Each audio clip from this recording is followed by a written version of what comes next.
سلامتی کے لیے بآواز بلند صلوات۔ اللهم صل على محمد وآل محمد۔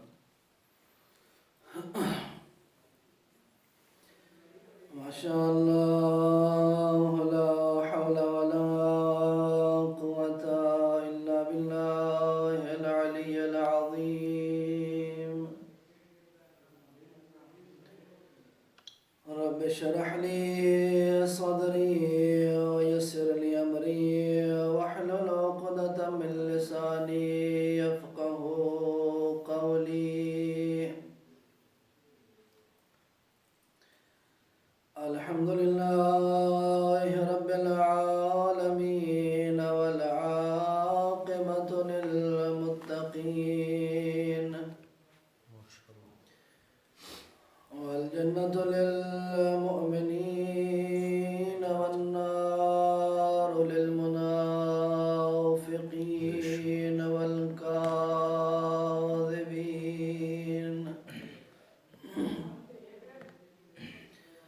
الصلاة والسلام على أشرف الأنبياء والمرسلين أبي القاسم محمد، اللهم صل على محمد وآل محمد۔ ثم الصلاة والسلام على أخيه ووزيره وابن عمه ووارث علمه علم الأولين والآخرين علي بن أبي طالب أمير المؤمنين۔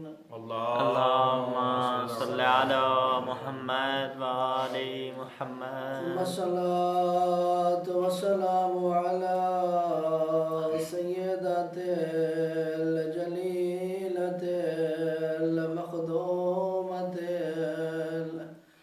المظلومة المحرومة عن حق ميراث أبيها سيدة طاهرة زكية کی شان اقدس پر بلند صلوات۔ اللهم صل على محمد وآل محمد۔ وعلى الحسن والحسين سيد شباب أهل الجنة صلوات۔ اللهم صل على على محمد وآل محمد۔ وعلى آله الطيبين الطاهرين المعصومين المنتجبين المنتخبين۔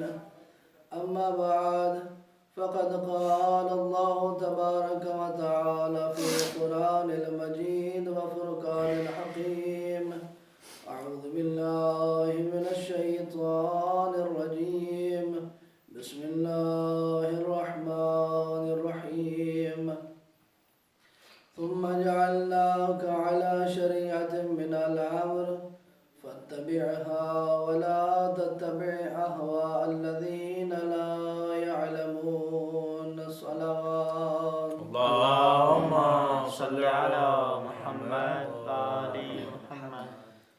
دعا ہے خداوند متعال سے کہ ہماری اس قلیل سے عبادت کو اپنی بارگاہ میں قبول و منظور فرمائے۔ الہی آمین۔